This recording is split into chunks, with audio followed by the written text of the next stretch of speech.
Hello, welcome everyone. Thank you all for coming out to another session of our Ask the Editor series. I am here today with Trish Rodriguez, editor of Philadelphia Stories. Hi Trish, how are you? Hi, I'm doing great. I'm happy to be here. Thank you so much. Thank you. And I'm especially excited to talk to Trish because, as some of you know, I just moved to Philly. So I need to pick her brain about all things Philadelphia. Nice. So first thing, just can you tell us about the origin of the journal? Yeah, so Philadelphia Stories was started by our two editors, Carla Spataro and Christine Weiser. Mhm. And they started it, just on a dream where they wanted to have their own magazine and represent Philadelphia. They started it, I think it's been 18 years now. Oh, great. Yeah. So I saw that it was started in 2004. Oh, 2004. So am I off? My math is wrong. I could be. I was just thinking that my math is wrong. I just remember that we just did like a 15-year anthology, and I thought that was a few years ago. So I'm just like, I know, in internet time that I mean that's So I'm just kind of like, what is time now? I've lost all concept of time. Yeah. So what was the impetus to start the magazine? Did they feel like there was something sort of missing in the Philadelphia literary culture? So I can't really speak to that because I wasn't around when they started, but I know that they're both writers and wanted to represent Philadelphia City. That makes sense. Yeah. And when did you come on board? So I came aboard, it's been about 3 years now. So I'm still learning more about the magazine and getting my feet wet. Okay, great. And we were just talking about this, you're a Philly native. Tell us your own connection to the city. Yeah, so my parents are from Baltimore, and my dad was in the military and moved around. So I was born on a army base in Kentucky. Oh, wow.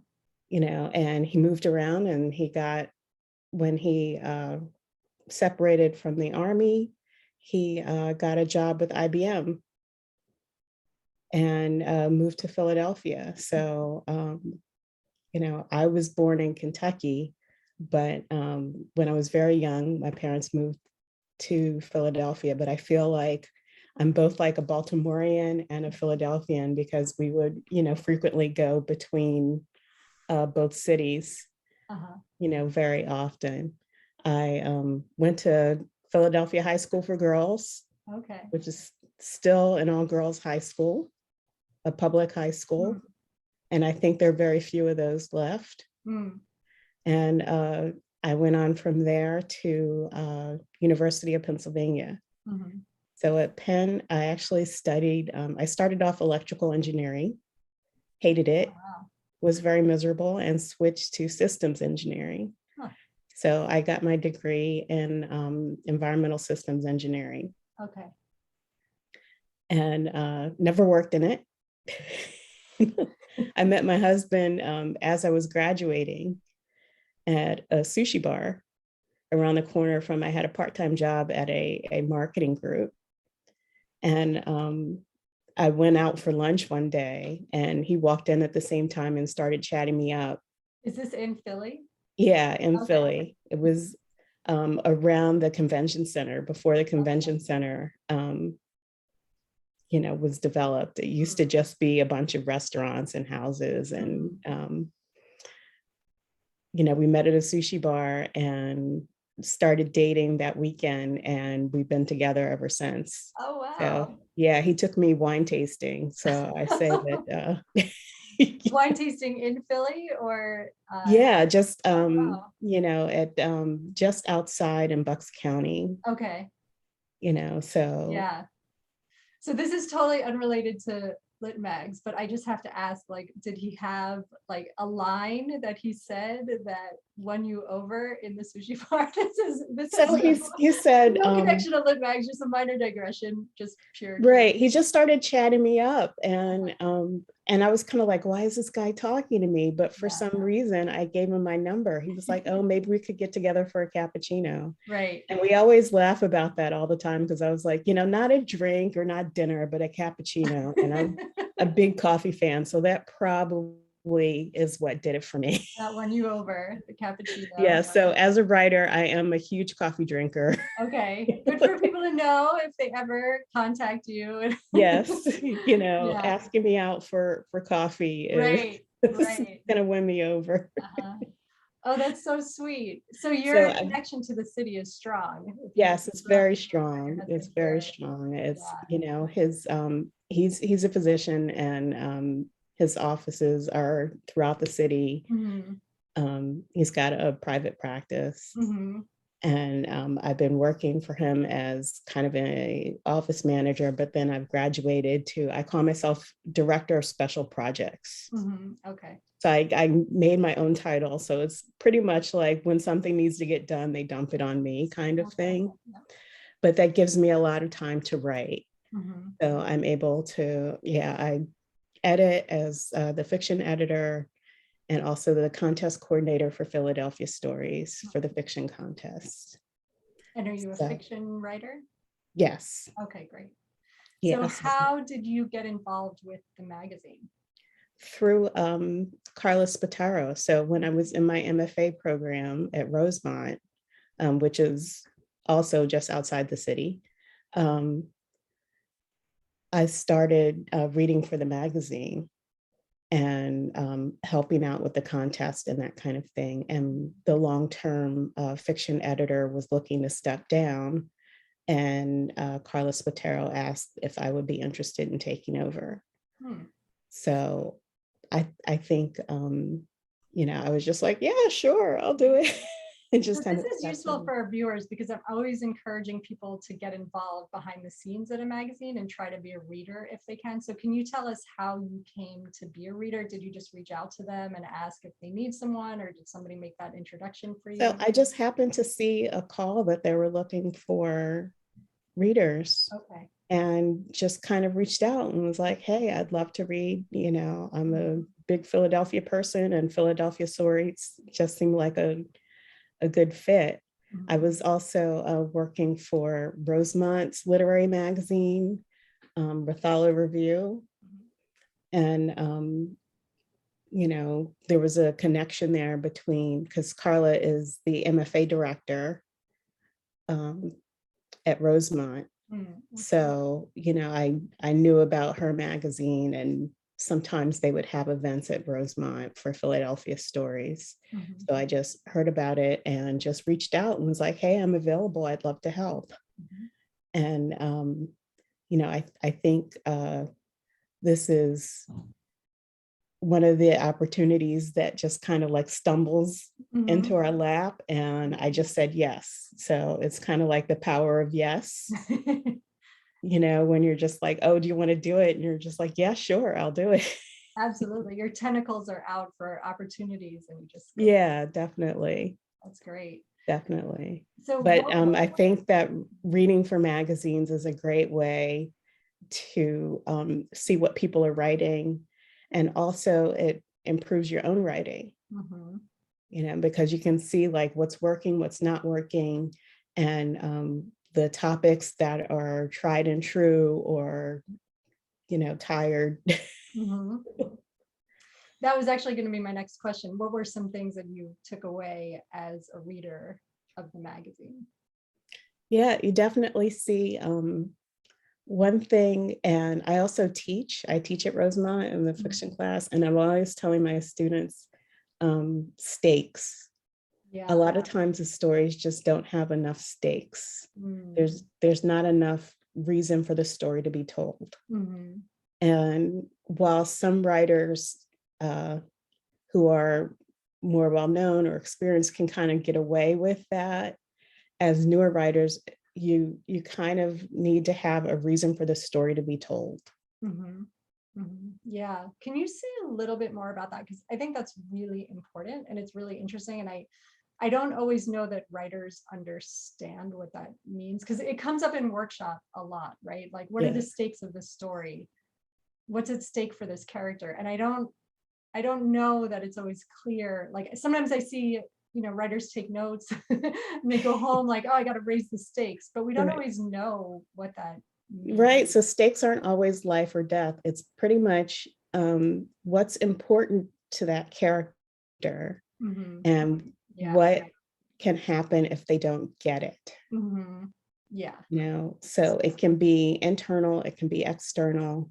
I Hmm. think it always helps if it's both, Hmm. especially in short fiction, just to kind of propel the story and to propel that sense of tension. If Hmm. you have them wanting something externally that they're trying for, I think it was Kurt Vonnegut that said, even if your character wants a glass of water, they have to want something, Right. and that internal is the deeper meaning of the story. And if you don't have that, you're kind of like, oh, they're just going from place to place, Yeah. you know, just doing a thing to thing, or like we say, like one damn thing after another. Right. They're just sort of floating, Just experiencing something. floating. Yes, exactly. And I think a lot of MFA stories tend to feel like that, where the characters are just kind of floating through space, Hmm. but I think that we read because we like to experience what another character is going through. Hmm. So having them want something and strive to get it helps us know better who that character is. Hmm. So to transition to the magazine, it sounds like this is the sort of fiction that you're also looking for. And so the journal publishes poetry, fiction, and nonfiction. Right. Yeah. So I guess it's safe to say that with the fiction and the nonfiction, maybe even with the poetry, that you're looking for that sense of urgency in the work. Yes. And I tend to be very character driven. Mm. So I like to see, a character, a deepening of character, and either we learn something about the character or the character learns something about themselves, and Hmm. hopefully both. Hmm. Makes sense. And just to cover the basics, what is your submission schedule? So we're open, we have open submissions, Mhm. but we tend to not read late in the summer. So I would say late in the summer is probably not the best time. July and August is not the best time to submit, even though I'm still taking submissions and kind of putting them in the queue. We're not really reading them then. Mm. So if you submit during the summer, you might see like it kind of sitting there for a while in the queue. But other than that, we're open all year round. We publish 4 issues a year. Mhm. So the fall issue is our fiction contest issue. So the stories that we publish for fiction are the winners of the fiction contest in Mhm. the fall issue. Okay. But we're also open all year round for nonfiction, art, and poetry. Mhm. Then we have the winter issue. So you could call it late fall, winter. Mhm. And we have the spring issue, which is our poetry contest winners for the Sandy Crimmins Poetry Prize, and the summer issue. So we do a summer issue that's open to everything. Okay. And so the writers need to be from Philadelphia or the surrounding area. Yeah, so we call it like the Philadelphia kind of tri-state region. So Mhm. we'll take Pennsylvania, New Jersey, and Delaware. Oh, okay. Oh, great. Yeah.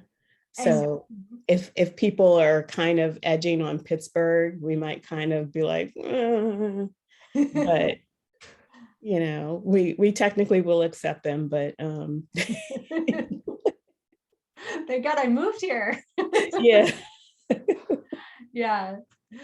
And so does the work itself have to be about It doesn't have to be about Philadelphia. Mhm.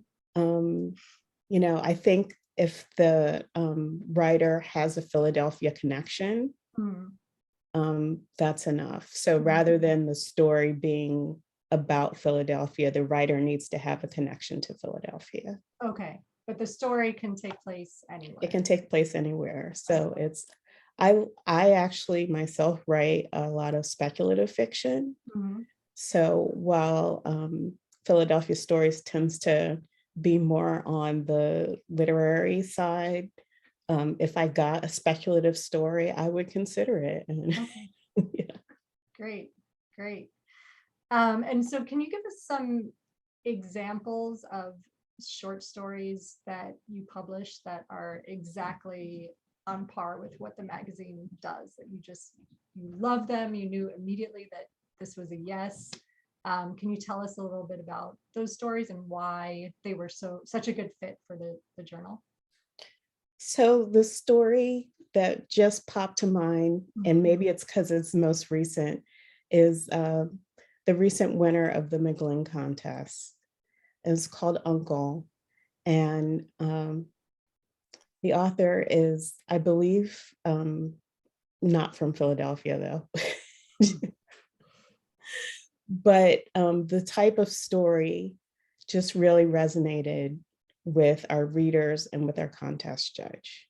So the character uh, went through a change. There was a little bit of a speculative element because there was a flying dog. But the language was exquisite, Mm. and it just had that it factor, Mhm. where you read it and you just know, Mhm. wow, this is, and I would say, as contest coordinator, as I helped screen the stories, I read it and I had that little twinge of jealousy of like Mm. wishing that I had written it. And that's kind of like one of those things that's when it's a great story, when you're just like, Mhm. oh, if only I had written something that's good. And you're mad at the writer. Yes. Yeah. So you mentioned the writer is not from Philadelphia. Is there an exception made for the contest? For the contest, they just have to be from the United States. Oh, okay. That's great to know. So if anyone is watching and you don't live in this area, you can submit in the contest and you can be from anywhere. Yes. Okay, that's great. And so you're the judge of the contest, the fiction. No, I'm not the judge. I'm Oh, just the coordinator. So we ah, usually get a guest judge in. So this year it was Rian Amakar Scott, mhm, who wrote Insurrections and The World Does Not Require You. mhm, So we, for the contest, we kind of screen all the submissions and narrow it down and then mhm. just give them, you know, 10 or so to Sure. select the top 3. Okay. And I saw on your submissions page that you accept submissions from people of all ages, which is great. I think most lit mags say that, but most lit mags seem to have that policy, but you make it very clear on your site. So I'm Yeah. also curious if you get. So we have a offshoot that we work with, PS Junior, Oh, that works with Mighty Writers. okay. So that's more for the younger writers. But Okay.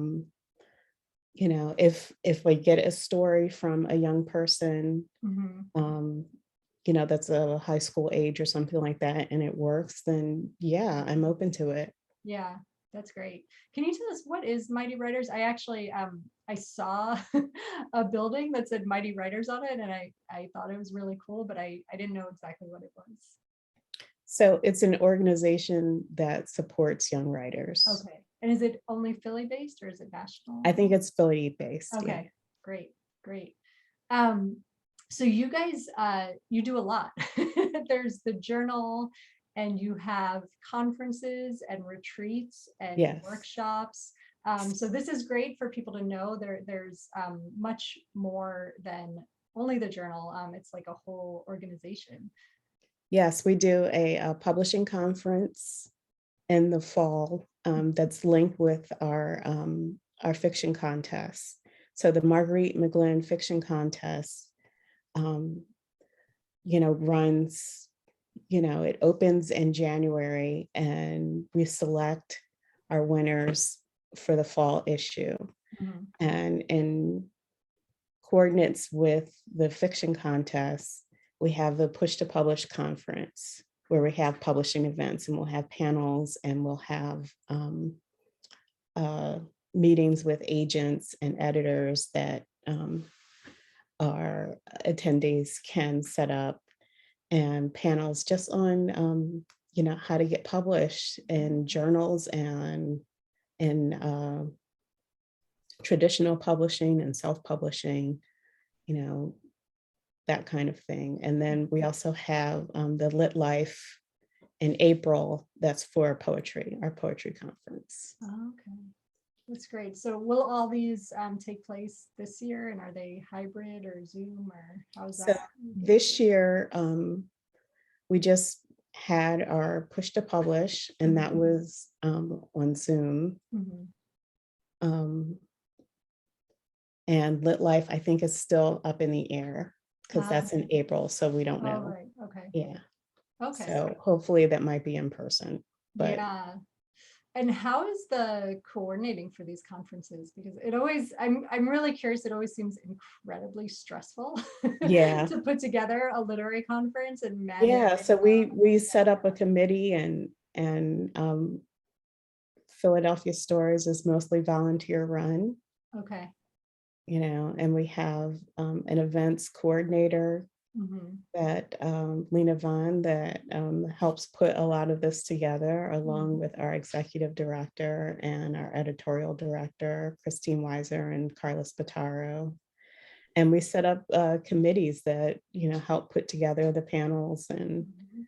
the ideas, and it somehow comes together. Mhm. And do you find the conferences responding to trends in the literary world, or how do you?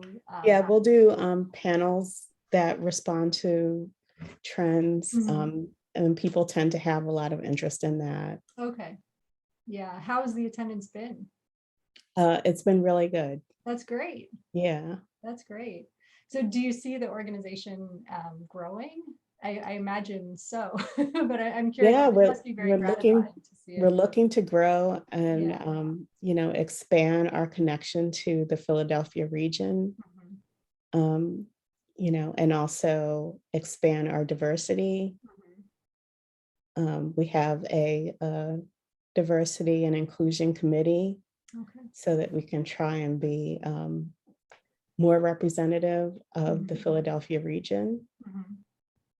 Mhm. And with the pandemic, it's been kind of slow going with getting our magazines out, because they're usually they're free. The magazines are free, Mhm. and we usually distribute them through the libraries. But with the pandemic, the libraries have been closed Yeah.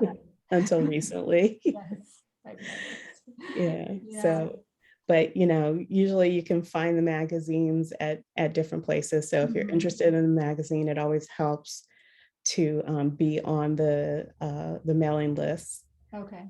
so that you can find out about all the events and get the Mhm. magazine if it's like mailed to you. If Mhm. you're a supporter, you get the magazine mailed to you. Mhm. And you also host retreats for writers? So we've just expanded where we started like classes, Mhm.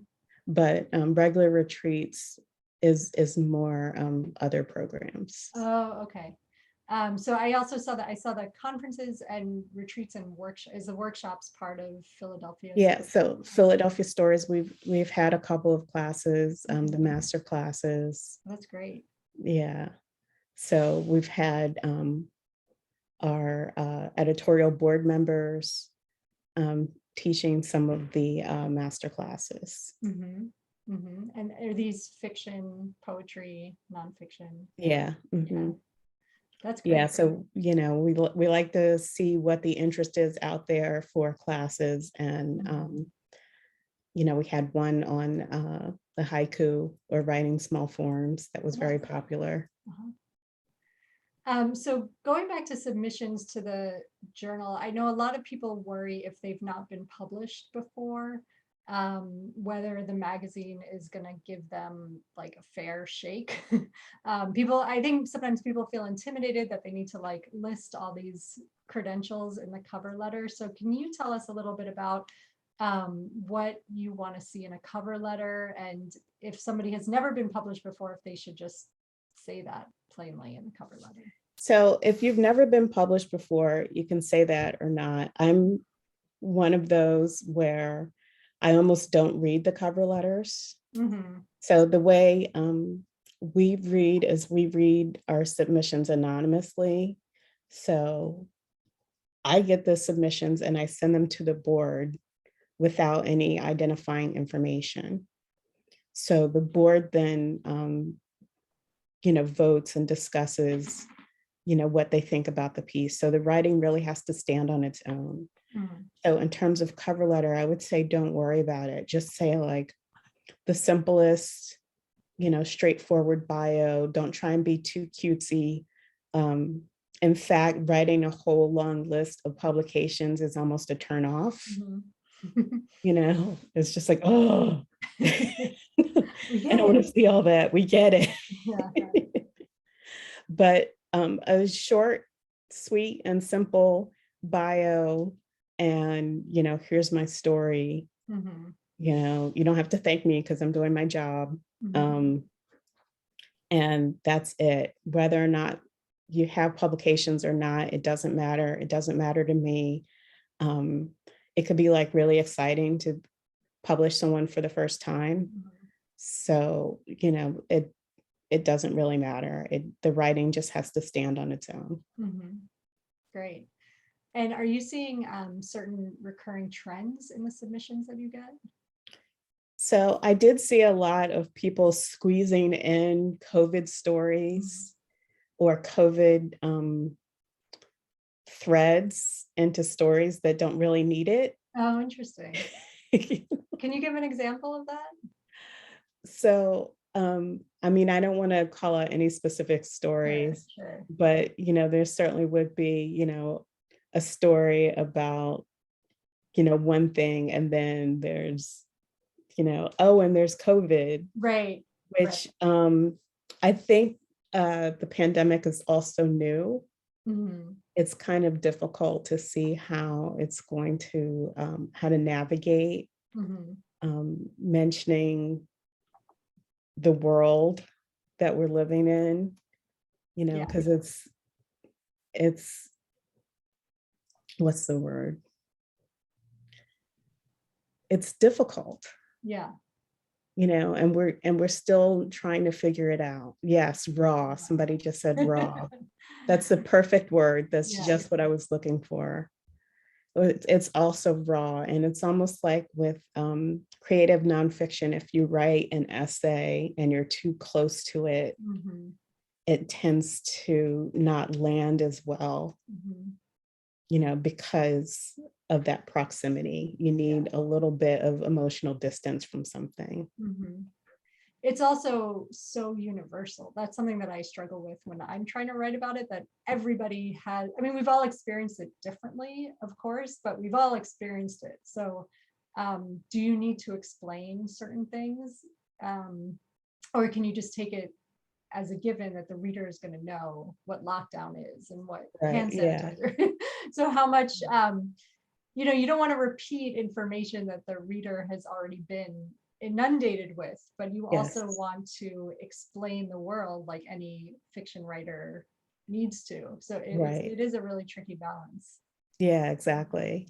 Yeah. So you have been seeing, because it's funny, I talked to other editors, some say they haven't seen really many COVID submissions at all, which is interesting. And then some say, yes, like, please take a break from writing about this. And, I also see sometimes where people say, oh, Philadelphia stories with the Philadelphia connection. And then, they kind of inundate you with Philadelphia landmarks and cheesesteaks.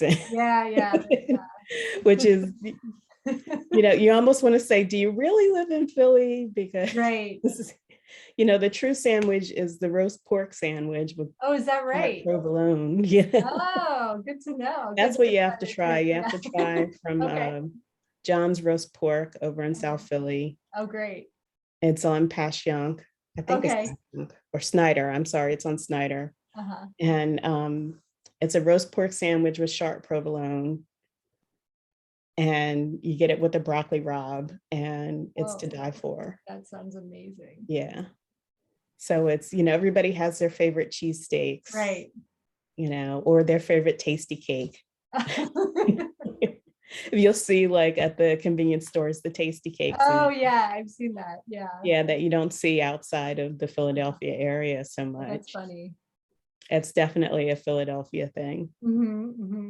So you see sometimes people just like drop a lot of random Philadelphia Yes, brotherly love. right. A lot of, random, but so much of Philadelphia is the flavor and attitude, more so than, food and landmarks. And I think that's true of any city or region where they have their own attitudes. And Yeah. it's, like once I was walking down the street and somebody was looking for something, and the guy just walked up and said, "Dude, I need to get to this bar. How do I get there?" We're like, "It's closed." Oh, "Oh man, are you kidding me?" And I was like, "No, I'm not kidding you." wow. And it was just like, a very Philadelphia interaction. Right, right. It's sort of friendly and Yeah. helpful. Yes. Yeah. That's great. I've definitely found that when we were looking for places, we got lost many times, and we would just take out a map, and just standing there with a map, people like pulled over on the street to ask if they could help us, and people like Yeah. stopped, and they were very, very helpful and Yeah. interested in kind of getting us to go where we need to go. Yeah. Yeah, it seems like a great city so far. So I can absolutely see why you would want to create like a literary institution that would honor it and celebrate Yeah. it. Do you see that there are other sort of literary organizations that are invested in the city in the same way? Do you partner? Oh yeah, definitely. So I know there's a Blue Stoop, Oh, okay. which kind of marks a lot of literary events. So I don't believe they have a magazine, but they do have events and classes and that kind of thing, and I guess a blog, so you can see what all's going on in the city. Okay. And so going back to the submissions. Oh, thanks. Amy just. Yeah, thank you.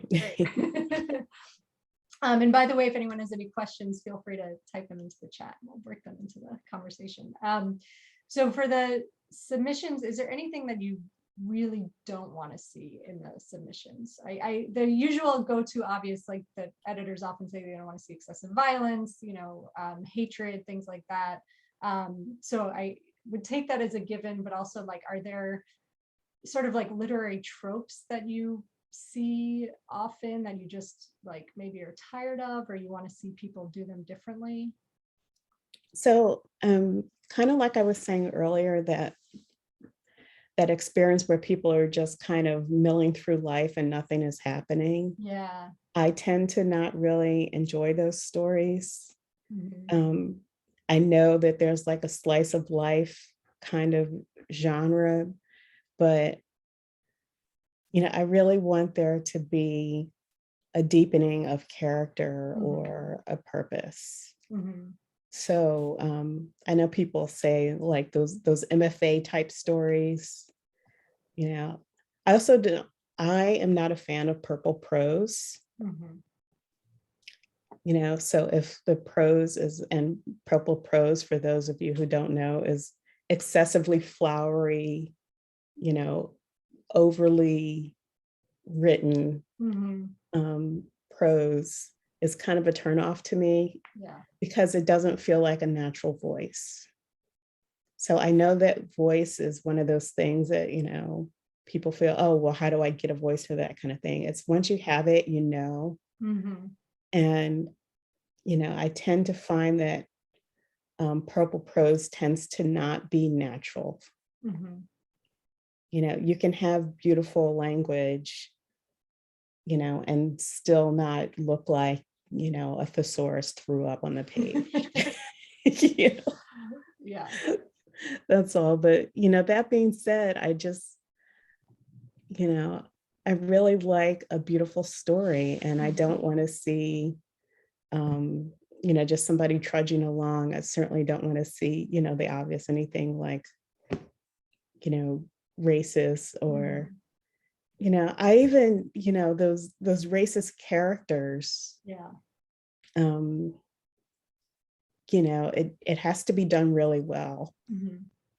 Yeah. I think it seems like there needs to be a very clear line between the writer and the character. Yes, It seems like exactly. something that people often get confused about, that it's Yeah, like, if it's not clear that the writer knows that this is wrong, yeah, then it's not going to be a successful story. yeah, exactly. It's, Yeah. if we're going to have a, I guess, detestable character, there Mhm. has to be some kind of recognition that that character, what they're doing or saying is wrong, Mhm. rather than, here's a chance for me to say something hateful that I couldn't otherwise get away with. Right, right, absolutely. And yeah, and I think going back to the purple prose thing, I think that almost goes hand in hand with stories where nothing really happens. It seems Yeah, like, and I notice this in my own writing, like everything, like writing is hard, of course. So like if I'm just kind of stalling, or if I'm trying to get to the point, or I don't really know where the story is going, that's when the yeah, language like really steps up, because the language has to do more work to make up yeah. for the plot that is non-existent. Yeah, and it's with character driven stories, Mhm. there's still, in order for it to be interesting to the reader, I think there still has to be something to propel the story, Mhm. some kind of plot, Mhm. or purpose. Yeah. And oh, another thing that I see probably more than I care to admit are stories that feel very first draft. Oh, interesting. They feel like, and I know this experience, you write something and you get the first draft and you feel like really good about it, Mhm. and then people send it out. Mhm. And it's, I think people send their work out a little too soon Yeah. without, fully revising or getting another pair of eyes on it just to see Mhm. like what's working or what's not, Mhm. because we can be very myopic about our own writing. Mhm. Yeah, and I would imagine that's particularly common for a theme-based magazine. So if you think, well, I wrote this amazing thing, I live in Philadelphia, it's a sure win. Yeah, exactly. Yeah, so you just sort of check the boxes and don't really put in the work. Right. Yeah. And I would just as soon not publish a Mhm. fiction story for an issue than just publish any old thing. Mm. You Has that know, happened? uh, there have been some times where we've had to solicit stories Okay. from more experienced writers because the submissions just weren't Mm. what we were hoping for. Yeah. What is the word count for nonfiction and fiction? Oh gosh, I believe I should know this. I can look it up. Yeah, I believe it's 5,000. Mhm. Okay, Yeah, sounds right for, yeah, yeah. I believe it's 5,000. I know for the contest, I think it's 8,000. Oh, great. Okay. But I believe for fiction, I think it's 5,000. Mhm. I kind of, I hesitate to say that because I am not a fan of super long stories. Mm.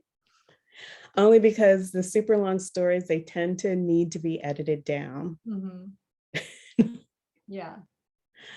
But there have been some long stories that work. There's always an exception to everything. Mhm. But I say 5,000 because that's kind of the amount where I'm like, all right, I'm okay with around 5,000. Much more than that, I'm kind of like, "Ugh." Yeah. It needs to justify the presence on the page. Yeah, exactly. I mean, and that's true for for, even the short stories, because we'll take flash fiction. Mhm. Um, I think in our spring issue, I think both the stories that we published were both flash. Okay. And do you publish work online as well as the print? Yes. Oh, great. Okay. Yeah. So like for this year, for the fall issue, there was one story that was a finalist for the contest, but it didn't win. And the writer was from Philadelphia. Mhm. So we posted it online. Oh, nice. That's great. So sometimes, we'll post something online without printing it in the print Mhm. magazine for space reasons or whatever. Mhm. And you mentioned editing a story. So does that mean that you work with the writers to develop their story for So I tend to do very light edits, comma splices, because I think we could all do better about comma splices. Agreed. I just told my fiction class on Monday, I said, I feel like I need to do a whole mini lesson on comma splicing. You should. And there are two things, comma splices and the Oxford comma. Yes, the Oxford comma. I'm a big fan of the Oxford comma. Yes, me too. Okay. Me too. So I'm not going to not publish a story for the odd typo or a comma Right. splice or something like that.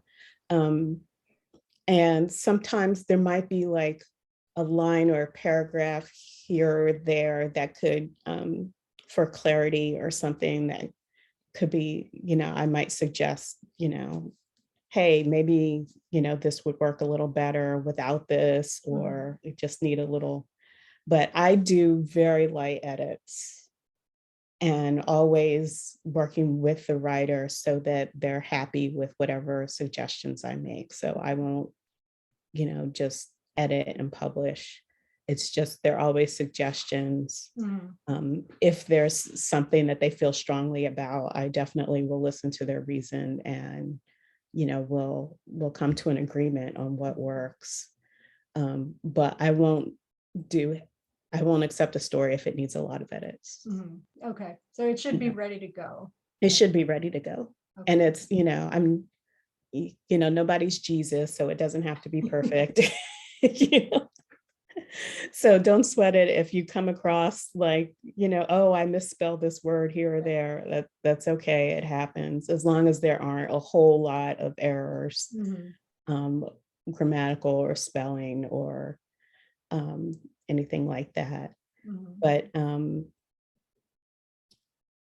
sometimes we will come across a story that we might like but needs a little bit more work. So I might suggest, hey, I wouldn't mind a little bit more of a stronger beginning or whatever. So if you want to work on it and resubmit, then that's fine. Okay. So we do that. And should a writer, if a writer has been rejected by the magazine, should they keep trying? Should they wait 6 months, or can they just keep sending? So I don't say they have to wait 6 months. And yeah, I say keep trying, because some writers, they get better, or maybe that story didn't work for, sometimes stories don't work for length reasons or content. There are all different kinds of reasons other than the story not being quite up to snuff. If it is a good story, I try to send comments out, about, I won't be like super specific about why it was rejected, because I don't think that was helpful. But I try to give like light comments, a sentence or so. I don't know if it helps or not, but just to kind of give them an idea that, hey, this was working, but this wasn't for me, Okay, but if somebody's, yeah, I try. Yeah. And so a writer, they should keep trying, because I think that's something that writers worry about, that the editors all have their names somewhere written down, like, oh, not this guy again. But it sounds like if it, you don't really know exactly why a piece has been turned down. Right. And even if it was because the piece was not good enough, maybe your next piece is. So just keep Yeah, exactly. it out. Yeah. Yeah. And, even, the people where you say, oh, this guy again, we Mhm. still, like I said, we read anonymously. Mhm. So the board doesn't know that it's that guy again. Yeah. The story just stands on its own. And for my tracking, I don't keep track of those constant submitters. Mhm. There are a couple where I recognize their names because they submit often. Mhm. Um, and sometimes I appreciate that because I'll be like, I like the connection with the magazine. Clearly they like the magazine. Yeah. So that might I might give this story like a little bit more consideration if they keep trying, Mhm. Mhm. Oh, that's good to or know. or Yeah. give like more feedback, um, because I want them to continue their relationship with the magazine. And I'm a writer myself, so if it can help them to improve their craft, then I don't mind, saying, hey, just that ending or this character didn't work, or Yeah. something that I think would be helpful. Mhm. So that's what I try to do with my comments is something that I think would be helpful if I received it from an Mhm. editor. Sure. And do you host readings or anything of the sort for people who are published in the journal? Yes, we usually do. We haven't with COVID, and that's something that we are looking to expand. We just did a spotlight series where we hosted a couple of published authors and let them read and do a Q&A. But we try to do readings for the stories that we publish, but it's been kind of hard with COVID. Sure. And we've been doing them on Zoom and YouTube and that kind of thing. Mhm. Mhm. So with the print magazine, have you had any I've spoken to a few editors who have had problems with paper and supply chain, all these issues, so things are being delayed. Are you guys experiencing any? So, as far as I know, I don't work on the publishing side so much, Okay. but I think we haven't had that much trouble. We've probably had more trouble with distribution of Uh, getting the magazine right. out. Right. Yeah, that's interesting. So where can those of us that are in the Philadelphia area, where can we find the So you magazines? can find them at the magazines and usually coffee shops. Oh, great. Yeah. Okay. Just like in a rack that, Yeah. oh, nice. So we try to just like, dot them around the city and that kind Uh-huh. of thing. Oh, cool. Like an So I think we're alternative. updating our website, and hopefully Okay. we'll have a list of like different places where people can find the magazine. Okay. And when will the next issue be out? The next issue will be released in February, I believe. Okay. It'll be the winter issue. Oh, great. Okay. So tell us a little bit about what is on the horizon for you guys. You have a conference. Yes, we are a benefactor for AWP conference. Oh, that's right, because it's in Philly. Yeah, because it's in So what does Philly. that, sorry, what does it mean to be a benefactor? So it's a certain contribution level, Okay. and we'll have events that are tied with AWP. Wow. Okay. So, and we're trying to get people to submit that, we'll get that visibility because the magazine will be Sure. distributed at AWP. That's great.